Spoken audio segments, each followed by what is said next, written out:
Beijing, China's capital and its cultural nerve center, a modern metropolis with traditional roots. And now it becomes the first city in the world to host both Summer and Winter Olympics. After 14 years, the biggest sporting extravaganza returns to Beijing. Thousands of athletes from around the globe will compete in over 100 events at 3 zones. Cheered on by over 1.4 billion Chinese citizens and millions abroad. CGTN will bring you a ringside view of the historic event. 2022 Beijing Olympics, the games that matter on CGTN. See the difference.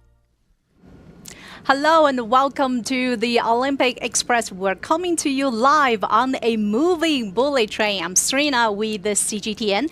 And in this special live streaming segment, we will break down the competitions from the Beijing 2022 Winter Olympics in all aspects and also bring you the latest from the competition venues. Well, first, a very quick introduction of the bullet train we are on. It's just like any other bullet trains in China. It drives fast, and this one shuttles between two co-host cities of the Winter Olympics from Beijing to Zhangjiakou. It basically sends journalists, athletes, and related staff, from back and forth. And also thanks to the 5G signal provided on the train, which makes our live streaming available. And of course, join me today here at the studio is the head coach at Huaxi Galaxy Hockey Club and also a veteran ice hockey player, Mike. Hello. Do you want to say hi? Yeah, very happy to be here. Happy to say hello, everybody, and talk hockey. Sure, thanks for joining us. And also joining us online is a friend and colleague, Yan Meiyi. She is actually currently now inside the Olympic bubbles, and we will go to her in just a couple of minutes. Well, today we are entering the 4th day of the Winter Olympics. We've witnessed the first Olympic gold claimed by the athlete from Norway, and also China's first gold medal taken home by short track speed skating team. And also the very latest good news, of course, coming from the Chinese women ice hockey team, taking a 2-1 win after a dramatic shootout with Team Japan. Well, today we are also gonna expecting some women's preliminary rounds that includes Team Canada, Finland, of course Team China, and to compete with Team Sweden. And also here comes our focus today. Obviously, we're going to talk about ice hockey. Before going into our discussions, let's take a quick look what ice hockey is.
Alrighty, welcome back, and again we are coming to you live on a moving bullet train. If you have any questions or comments, please leave on all of our social media platforms, including CGTN Facebook, Twitter, Weibo, and of course WeChat.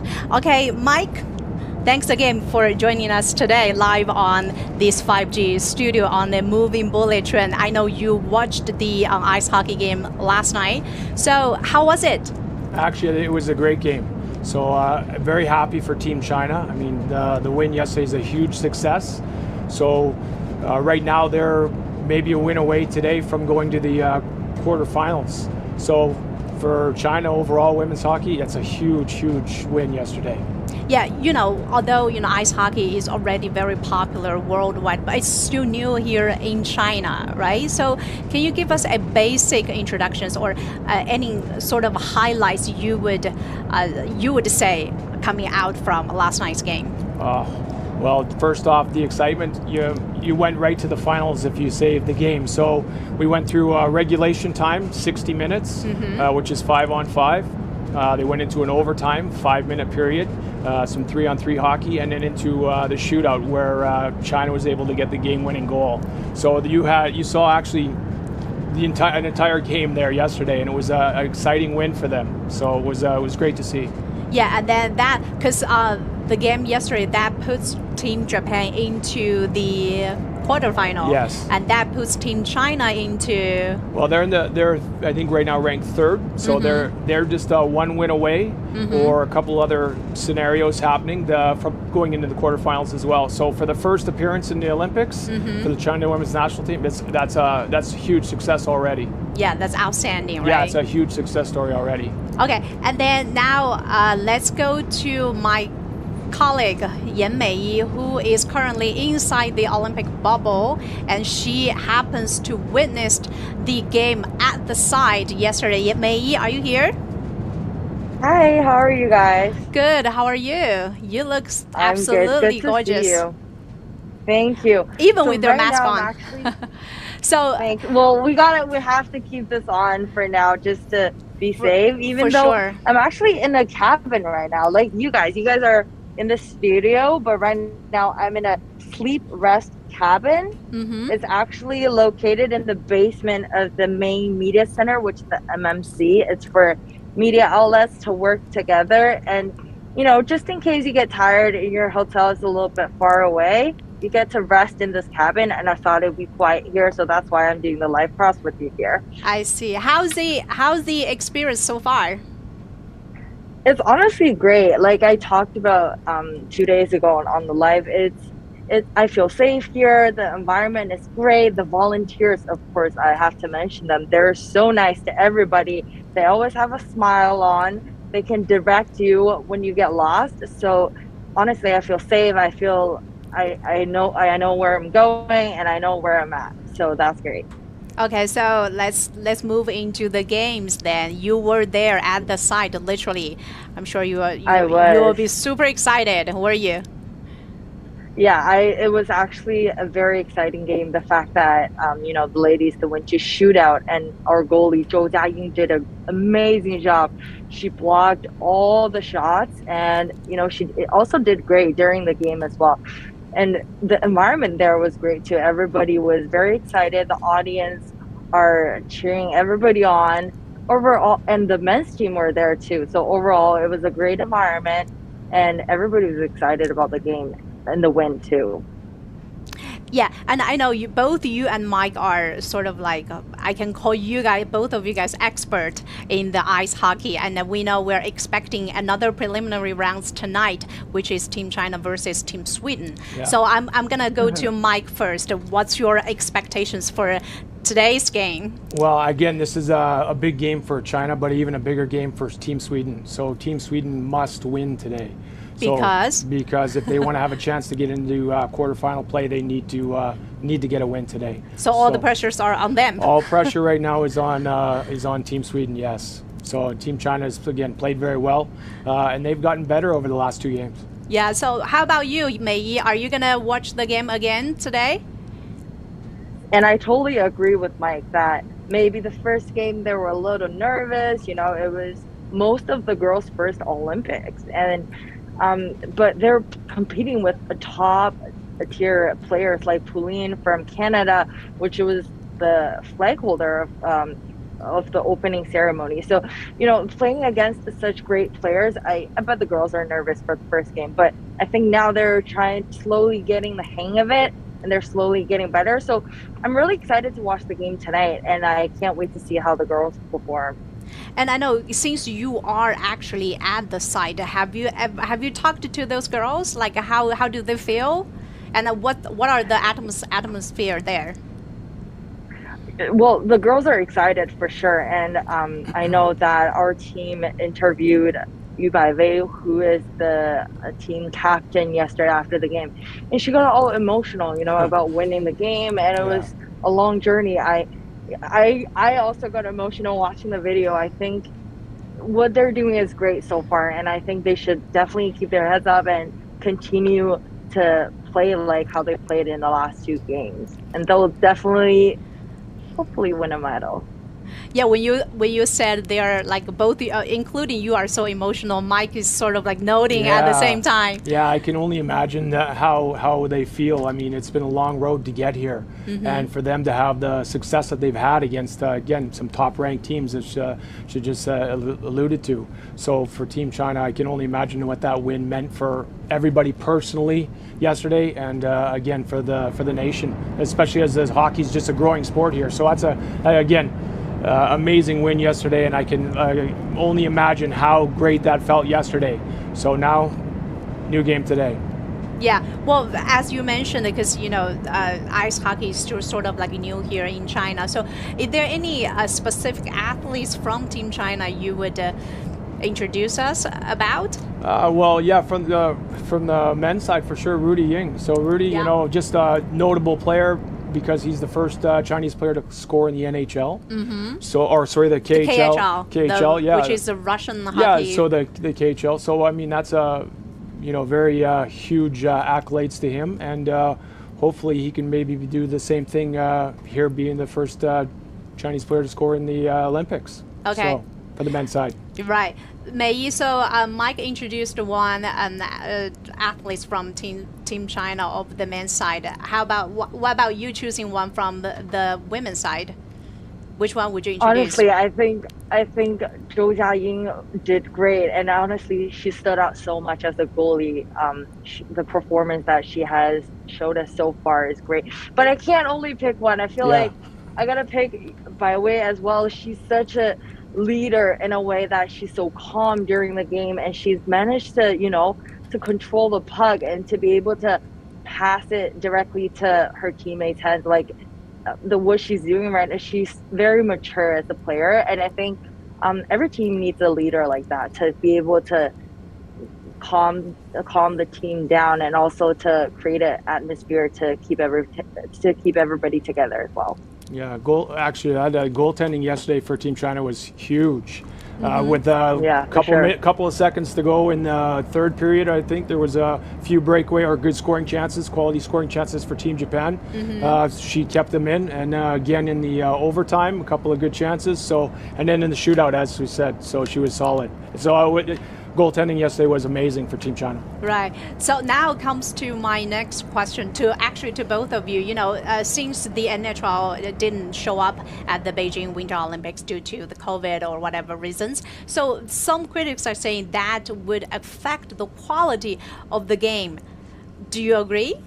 Well, I think just everybody would have liked to seen the world's best players play here. The NHL is obviously the #1 league in the world. Players like Connor McDavid, who's arguably the best player in the world right now, he's not able to come. So everybody would have liked to have seen that lineup here. But at the same time, there's a lot of very good players who are here. You've got a lot of great leagues represented. You have KHL, SHL, DEL, so a lot of leagues from around the world. And at the same time, I think you're going to get to see a lot of new players, up-and-comers, who are joining or will be future stars. We have Owen Powers, the first overall NHL draft picks, playing for Team Canada. So, players such as himself, who graduated college last year, first overall pick, makes for still some very exciting games here. So there's still a lot of top layer players here. So yes, there's a lot of top players. You have Eric Stahl, who's the captain for Team Canada, who he actually was already won 2 Olympic golds. So he's the leadership for Team Canada example. And there's still a lot of great quality players who are going to be here at this event. How about you, Mei? Do you think that the NHL's cancellation would sort of affect the quality of the game? Well, I do agree with Mike that there are a lot of top players as well. But although they're not coming, the NHL guys, but I don't think that's going to minimize the intensity of the games either, because we have all these players who used to play in the NHL. They were able to make it, and also the players who are playing for universities and NCAAs. Those are young guys that they're not afraid to go at it at games, and I think that's what makes Olympics games interesting, is to watch the young players and all these new guys that we've probably never seen before, to see them shine at this world stage. And I think that's going to create many, many good performances. And, it'll be very fun to watch all these guys play together. So therefore, I don't think the NHL guys not coming is going to make the games less interesting to watch. I think it'll also be very intense games. I'll agree on that. I think it kind of levels the playing field a little bit. And so the stories, you're going to see a lot more different stories. Obviously, with the NHL guys, Canada, USA probably would have been arguably the favorites. Now I would suggest that probably the Russians are, with all the KHL players. But, Germany was a surprise in the Korea Olympics to go all the way to the finals. So you're going to have you have Germany returning with a large contingent of Olympic experienced players, Switzerland the same.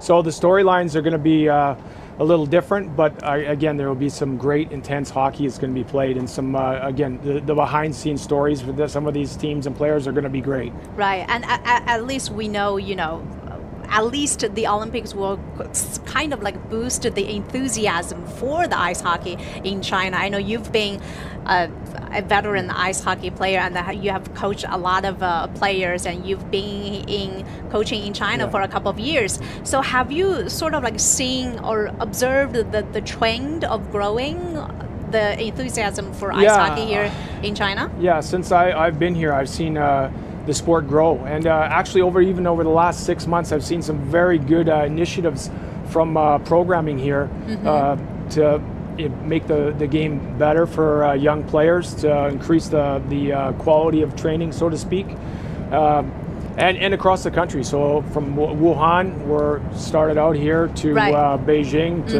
Zhangjiakou. I think that hockey is definitely growing here, and the success yesterday of the women's team definitely helps, again, inspire a next generation of women's hockey, and I'm definitely hopeful that the men's will do the same.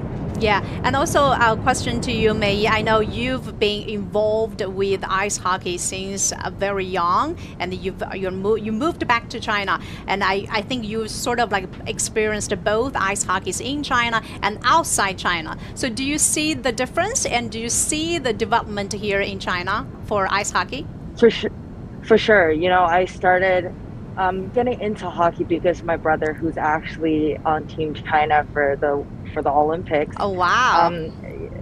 So his name is Yun Cheng, and I'm so proud of him. But I think my journey started along with his journey, where we moved to Canada together, and then he, seeing him grow, playing in the AAA, and be able to get drafted by the OHL and playing in the BCHL, just seeing all these leagues and these great state.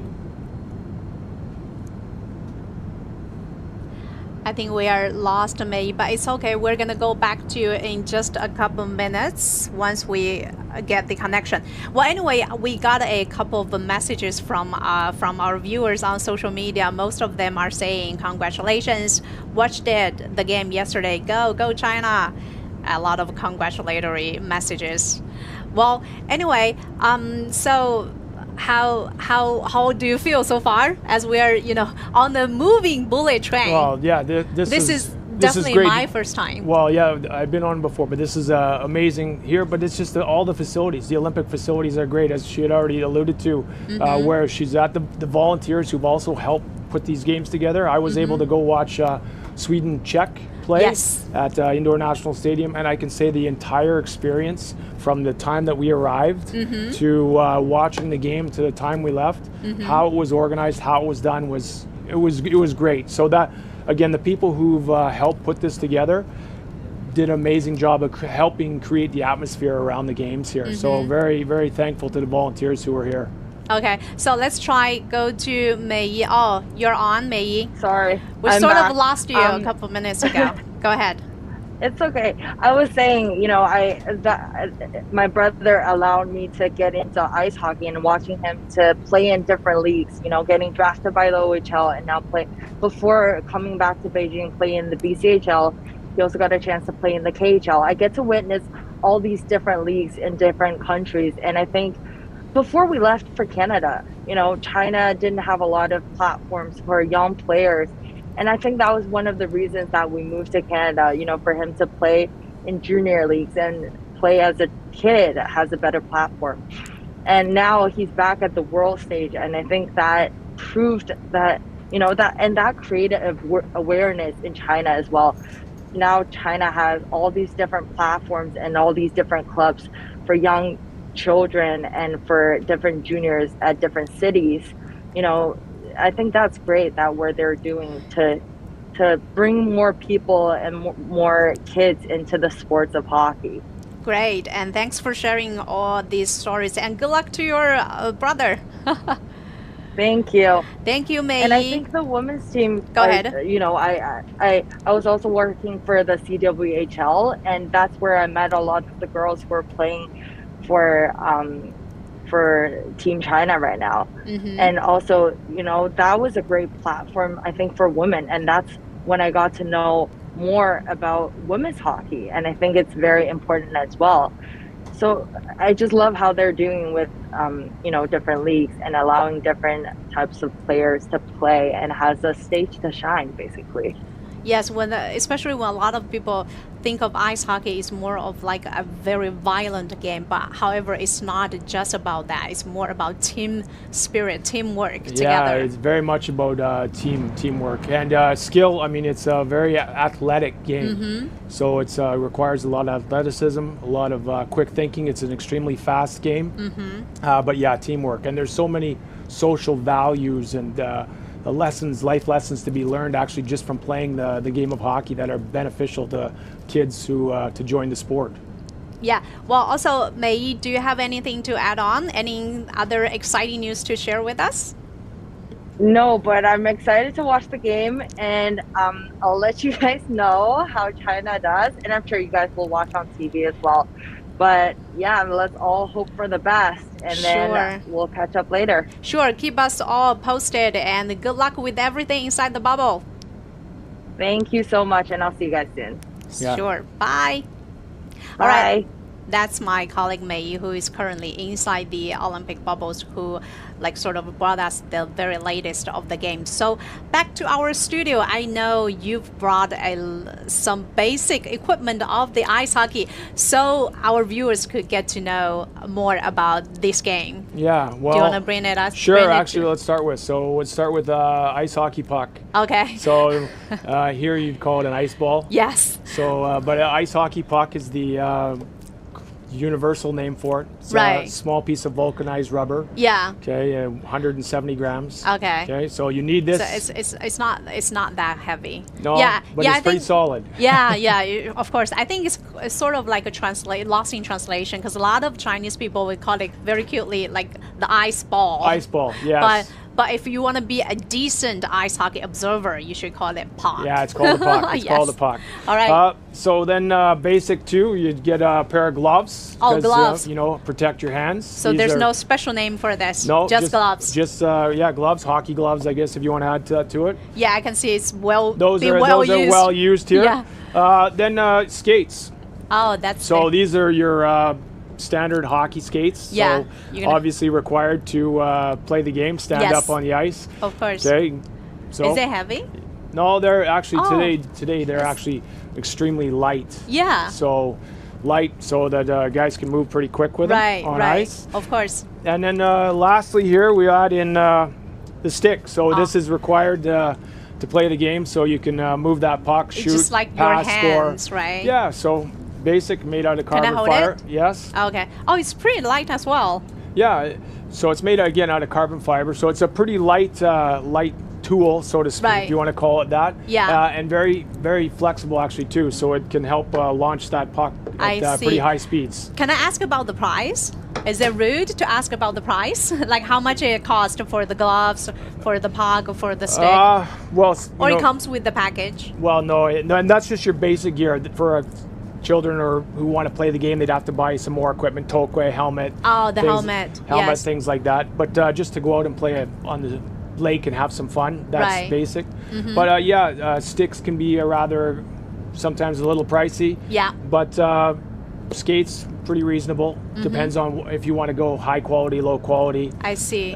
Everything else is actually, mid-range. You can get some decent equipment to play. Okay, so how many sticks requires for each player? Like normally? Well, it depends on the players. So if you're talking a professional level, they might have a dozen sticks just ready to go at a game. But there's no difference of each of the stick. There's difference. There's different preferences. So actually, so there's different curves. So on the blade itself, you can have a different curve or a different lie, which is the angle that you have on there to be different. So it all comes down to the preference of the player. So what they like. Does this also affect which position the player is playing? Well, not really. This would be a player who plays out. A goaltender stick is obviously different, much different than what you'd see here. Okay, I see.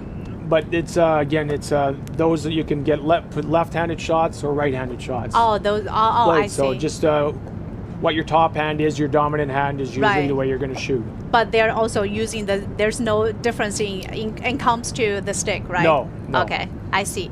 Well, that's a very brief introduction of the basic equipment if you want to try some ice hockey. And now let's move to our final segment, which is a pop quiz for ice hockey. Since Mike's here, I got a bunch of questions, like very, very basic questions for you. So number one, the area where a game of ice hockey is played, what does it call? Just the surface area. So being a coach, I just call it the rink. The rink. But your ice surface. Yeah. So the length and width? Oh, you're gonna have to quote me on that. You got me on that for exact length at the moment. So well, I did some research last night. Perfect. The length is about 60 meters. 60 meters by the width would be like 30. Yeah, something and you around have that. Different size. You have your Olympic size, then you have your National League size, so NHL size rink. So two different size sheets. Okay, I see. Okay, number two question: what material is used for the puck? This is made out of vulcanized rubber, and it weighs 170 grams, 4 ounces. 4 ounces? Yeah, 170 grams, 4 ounces. Okay, all right, so not a lot. No, it's pretty light, but again, pretty solid too. Okay, 4 ounces, how does it equate to kilograms? 170 grams. So which is like a point 0.1? Yeah, something like that. Oh, yeah, that's right. So, final question. Who is often considered one of the greatest ice hockey with the nickname Mr. Hockey? Oh, Mr. Hockey, Gordie Howe. Well, why? Gordie Howe. Tell us about his story then. Gordie Howe. Actually, I got to meet him when I was pretty young. So, nice. But he's a very famous player from Canada. Famous for wearing number 9 in Detroit Red Wings, played among other leagues, but he played for well into his 50s professional hockey. So he was renowned as a very skilled player, tough player.